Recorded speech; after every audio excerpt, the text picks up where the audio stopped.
नमस्कार दोस्तों, यदि आपकी प्रॉपर्टी को, आपकी ज़मीन को या आपकी दुकान को, आपके मकान को या आपके फ्लैट को किसी दूसरे व्यक्ति ने अपने कब्ज़े में ले लिया है, उसने उस संपत्ति पर अपना कब्ज़ा कर लिया है बिना किसी कानूनी अधिकार के, बिना किसी वैधानिक प्रावधान के। क्योंकि संपत्ति से जुड़े जो अधिकार है, जो ओनरशिप है, जो स्वामित्व है, वो केवल आपके नाम पर है। आपने उस संपत्ति को या तो खरीदी है या फिर आपके पूर्वजों के द्वारा आपको विरासत के रूप में वो संपत्ति मिली है। और आपकी इस तरीके की प्रॉपर्टी पर यदि कोई दूसरा व्यक्ति अवैध कब्जा कर लेता है या अपना कब्जा उस पर बनाए रखता है बिना किसी वैध प्रमाण के, बिना किसी वैध दस्तावेज के, तो ये जो कब्जा होगा इसको अवैध कहा जाएगा। और जहाँ पर अवैध की बात आती है तो वो कार्य अपराध हो जाता है। विधिवार्ता के खास एपिसोड में आपका स्वागत है, जहाँ पर मैं आपको बताने वाला हूँ यदि किसी की प्रॉपर्टी पर किसी अन्य व्यक्ति ने अवैध कब्जा किया हो तो उसे हटवाने के लिए कानूनी पैतरे क्या होते हैं। ऐसे कौन कौन से कानूनी तरीके हैं जो अचूक है, यदि आप उनको अपनाएंगे तो निश्चित रूप से आपकी संपत्ति आपको वापस मिलेगी। इसी के साथ हाल ही में जो नया कानून भारत में लागू हुआ, आपराधिक कानून जो चेंज हुआ है, जो 1 जुलाई 2024 से पूरे भारत में लागू हुआ, उसके तहत कौन कौन से प्रावधान हैं जो अवैध कब्जे को हटाने के लिए आपकी मदद कर सकते हैं। आप अपनी संपत्ति किस प्रकार से जल्द वापस लेंगे, सारी बातें इस वीडियो में आपको बताने वाला हूँ। यदि आप अपने व्यक्तिगत मुद्दे पर कोई जनरल गाइडेंस लेना चाहते हैं, लीगल कंसल्टेशन लेना चाहते हैं, तो उसके लिए स्क्रीन पर दिए गए नंबर पर आप व्हाट्सअप कर सकते हैं अपनी कानूनी समस्या का।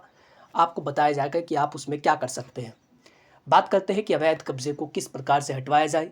सबसे पहले यदि नए कानून की मैं बात करूँ तो वो है BNSS, भारतीय नागरिक सुरक्षा संहिता।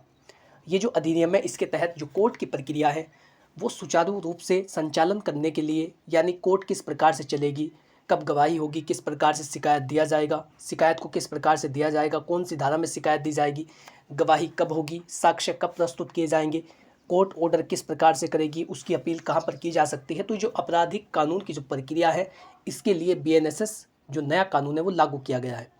इसी कानून के तहत एक धारा है 164, सेक्शन 164 ऑफ BNSS, जो एग्जीक्यूटिव मजिस्ट्रेट को ये पावर देता है यदि किसी प्रॉपर्टी पर किसी अन्य व्यक्ति ने अवैध कब्जा कर लिया है जो उसकी नहीं है, या फिर किसी से कब्जा छीना गया है।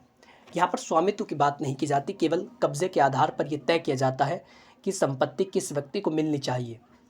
अब देखिए, यदि आपका किसी प्रॉपर्टी पर कब्जा था, कोई दूसरा व्यक्ति आया, आपके साथ मारपीट की, दबंगता की, गाली गलौज की, आपको डराया धमकाया, या फिर कोई फर्जी दस्तावेज दिखा दिया और आपसे वो संपत्ति छीन ली गई, उसने अपना कब्जा उस पर कर लिया है, उसने अपना कब्जा उस संपत्ति पर कर लिया और वो आपको वहाँ पर रहने नहीं दे रहा है, तो ऐसे में एग्जीक्यूटिव मजिस्ट्रेट के पास ये पावर होगी कि वो शांति भंग के चलते उस पक्ष को वहाँ से हटा सकता है और आपकी संपत्ति आपको वापस दिला सकता है।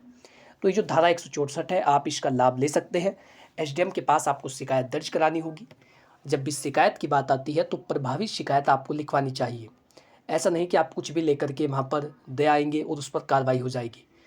आपको ये बताना होगा कि वहाँ पर शांति भंग होने की प्रबल संभावना है, क्योंकि दूसरे पक्ष के द्वारा जो गतिविधियाँ की जा रही है वो कानूनी मानकों का उल्लंघन करती है। कानून उस व्यक्ति को ये इजाज़त नहीं देता कि वो इस तरीके की गतिविधियाँ अमल में लाए, लेकिन वो जो व्यक्ति है वो किसी से नहीं डरता है, या फिर कानून को अपने हाथ की कठपुतली समझ रहा है, हमारे साथ मारपीट या दुर्व्यवहार कर रहा है। हम कहते हैं कि हम शिकायत करेंगे, लेकिन उसके बाद भी वो सुधरता नहीं है। जो शिकायत है आपको प्रभावी लिखनी होगी ताकि प्रशासन आपकी शिकायत पर कार्रवाई करने के लिए बाध्य हो जाए। इस तरीके से अपनी शिकायत को ड्राफ्ट कराना है और उसमें बताना है कि संपत्ति पर आपका कब्जा कब था, किस समय से किस समय तक आप संपत्ति पर काबिज रहे, आप किस तरीके से उस संपत्ति का प्रयोग कर रहे थे।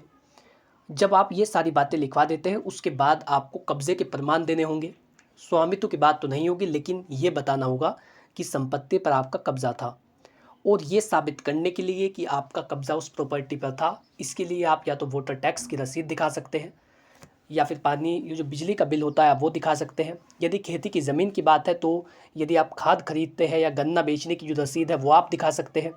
ये जो चीज़ें हैं ये इस बात का प्रमाण होगी कि आपका उस संपत्ति पर कब्जा था और दूसरे व्यक्ति ने बिना किसी वैधानिक प्रक्रिया के, बिना किसी कानूनी अधिकार के वो कब्जा आपसे छीन लिया। यदि कुछ भी ऐसा हो तो ऐसे में धारा 164 के तहत कार्रवाई की जा सकती है। या तो कृषि भूमि हो जिसको लेकर के विवाद है, शांति भंग होने की जहाँ पर संभावना है, या कोई मकान हो, कोई प्लॉट हो। यदि इस तरीके की आपकी संपत्ति है और वो किसी दूसरे व्यक्ति के कब्जे में है, बार बार कहने के बाद भी वो व्यक्ति छोड़ नहीं रहा है, तो ऐसे में धारा 164 आपकी बहुत मदद कर सकती है। आप इसके लिए कानूनी कार्रवाई किस प्रकार से करा सकते हैं, कैसे शिकायत पत्र लिखना चाहिए, इस तरीके की जो जनरल गाइडेंस है वो आप स्क्रीन पर दिए गए नंबर पर व्हाट्सअप करके भी प्राप्त कर सकते हैं कि आपको किस प्रकार से अपनी शिकायत को लिखना चाहिए। दोस्तों, इसका जो प्रावधान है वो इस तरीके से होगा कि जब आप शिकायत दर्ज करा देंगे, उसके बाद कोर्ट ये देखेगी कि क्या वास्तविकता में ऐसा उल्लंघन किया गया है। स्थानीय लोगों से पूछताछ की जाएगी। फिर दूसरे पक्ष को नोटिस जारी होंगे। दोनों पक्षों को कोर्ट में बुलाया जाएगा। कानून केवल ये नहीं करता कि आपने शिकायत दी तो आपके पक्ष में फैसला सुना दिया जाए। ये भी तो देखना होगा कि आप सही कह रहे हैं, आप सत्य बोल रहे हैं या फिर असत्य कह रहे हैं, आपका कब्जा था भी या नहीं। ये बात देखने के लिए जो दूसरा पक्ष है, जो विपक्षी है, उसको भी मौका दिया जाता है कि वो अपनी बातों को न्यायालय के समक्ष रखे। वो बताए कि किस कारण से उसने कब्जा किया है, या उसने वास्तविकता में किया भी है या नहीं, या दूसरे पक्ष के द्वारा केवल झूठ बोला जा रहा है।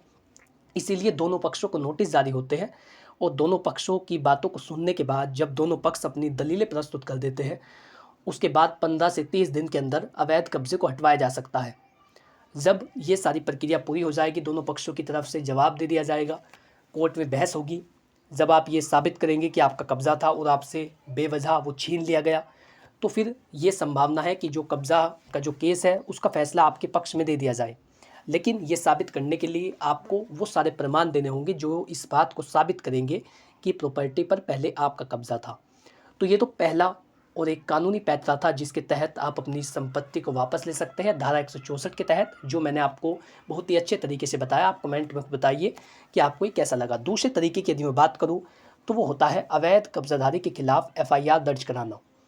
किसी भी व्यक्ति की संपत्ति पर अवैध कब्जा करना एक कानूनन अपराध है, एक गंभीर अपराध है और उसके लिए कानून में सजा का प्रावधान है।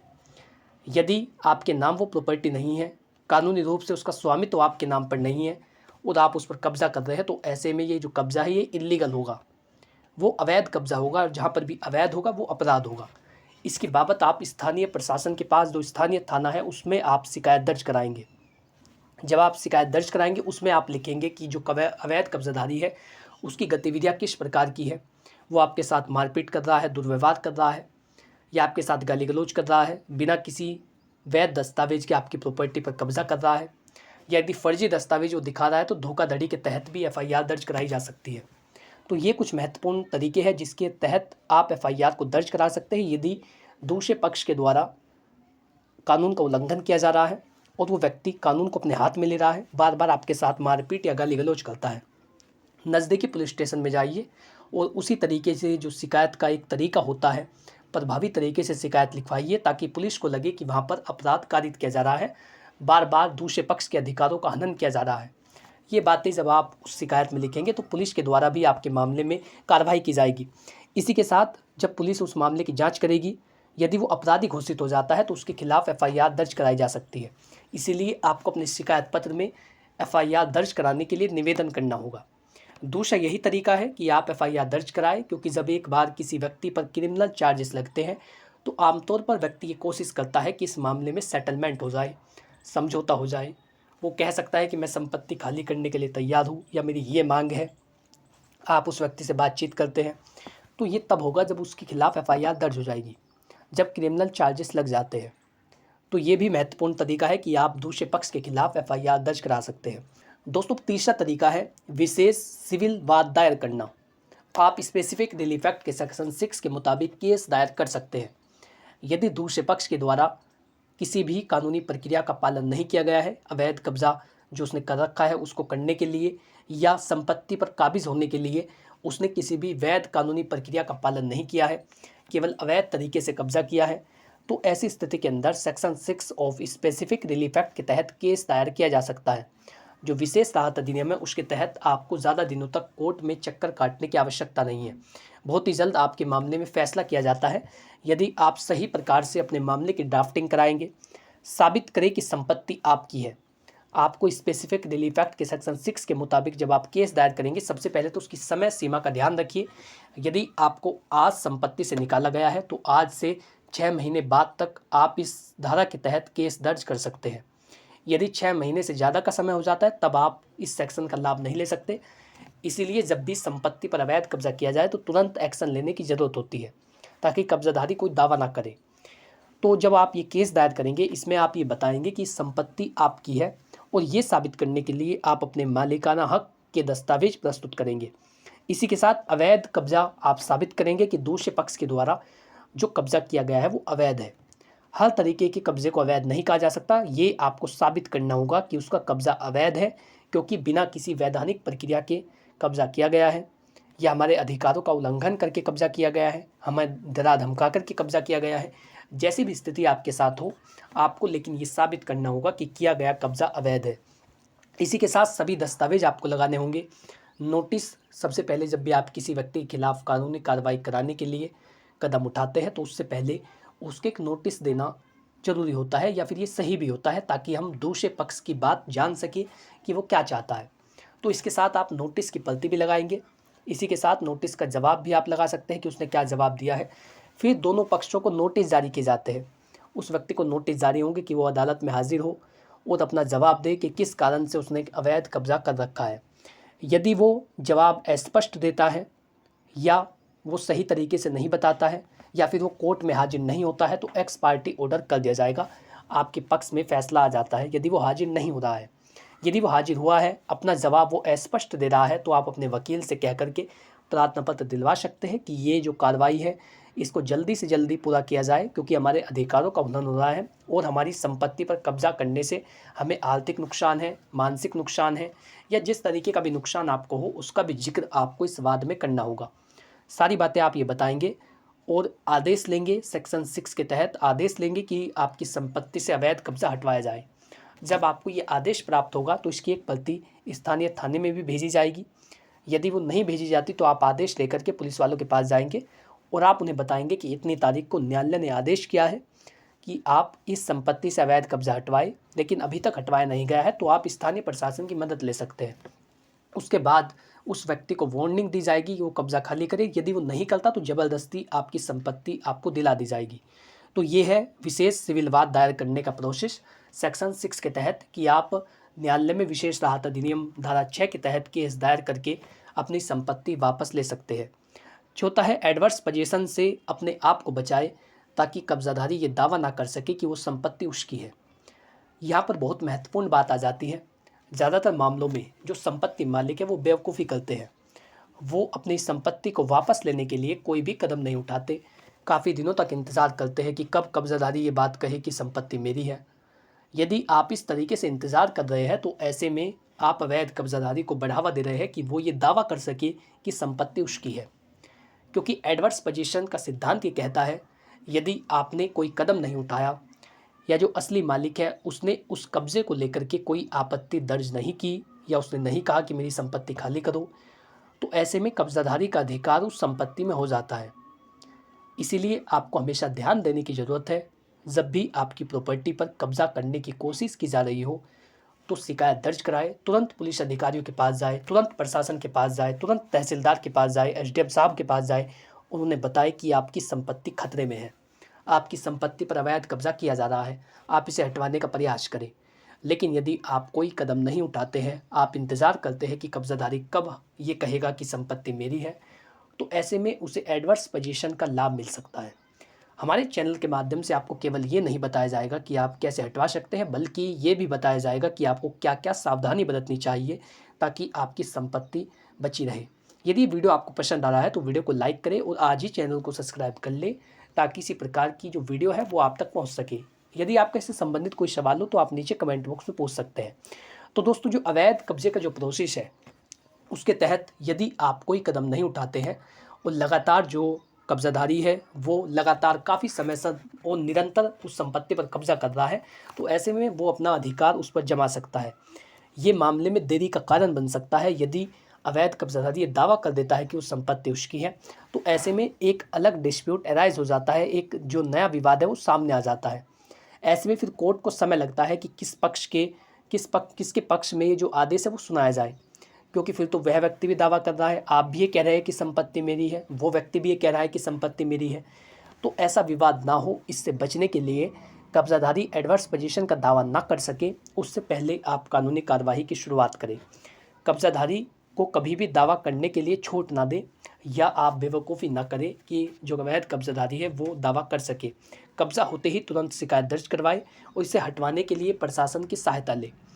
ये जो 12 साल वाली बात है, यदि कोई व्यक्ति 12 साल तक किसी संपत्ति पर काबिज़ रहता है और इसके संबंध में वो ये बता देता है कि ये संपत्ति मेरी है या मैं इस तरीके से इसका प्रयोग कर रहा हूँ, बिजली के बिल, हाउस टैक्स की रसीद, सारी चीज़ें मेरे नाम पर है, मैंने इसमें कंस्ट्रक्शन का कार्य कराया है, निर्माण कराया है और मैं इस संपत्ति पर इस तरीके से रह रहा हूँ जैसे मेरी हो।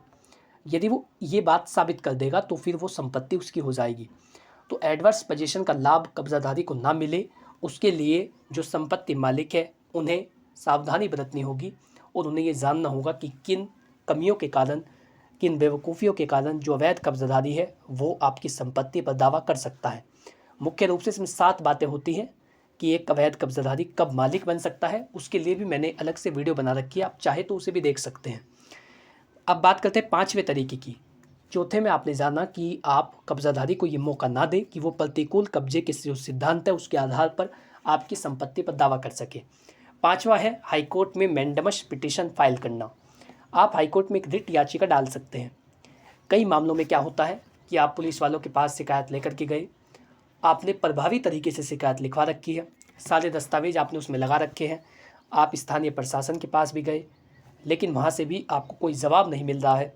कई मामलों में होता है कि जो दूसरा पक्ष है वो प्रभावी है या फिर उसने रिश्वत दे दी है। किसी भी कारण से यदि आपके मामले में कार्रवाई नहीं की जा रही है तो आप हाईकोर्ट की मदद ले सकते हैं। हाईकोर्ट उन व्यक्ति को ये आदेश कर सकता है कि वो जल्द से जल्द आपके मामले पर सुनवाई करे। जल्द से जल्द वो ये देखे कि वास्तविकता में संपत्ति किसकी है, क्योंकि ये आपके अधिकारों का उल्लंघन है कि आप शिकायत दे रहे हैं लेकिन फिर भी कोई कार्रवाई नहीं की जा रही, कोई जवाब आपको नहीं मिल रहा है। और यदि जवाब लेने की बात होती है या आप जानना चाहते हैं कि आपके मामले पर अभी तक क्या कार्रवाई की गई है, तो इसका सबसे अच्छा तरीका है कि आप ऑनलाइन शिकायत दर्ज कराएं। जब आप ऑनलाइन शिकायत दर्ज कराएंगे तो उसके बाद आपको एक शिकायत नंबर मिलता है जिसको डाल करके आप उसकी स्थिति की जांच कर सकते हैं कि वर्तमान में जो हमारा शिकायत है, जो हमारा शिकायत पत्र है वो किस अधिकारी के पास है।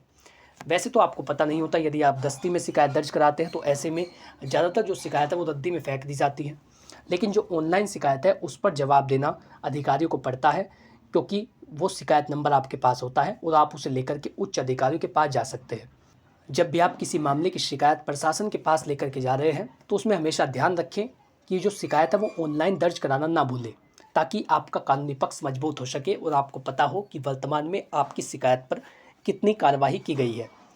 तो दोस्तों, जब आप शिकायत दर्ज करा देंगे, इसके बाद यदि कोई कार्यवाही नहीं की जा रही है, सारे तरीके आपने आजमा लिए हैं, तो फिर आप हाईकोर्ट की मदद लेंगे। ये बहुत प्रभावी होगा। हाईकोर्ट अधीनस्थ न्यायालय को भी निर्देशित कर सकता है कि आपके मामले में जल्द से जल्द कार्रवाई करे।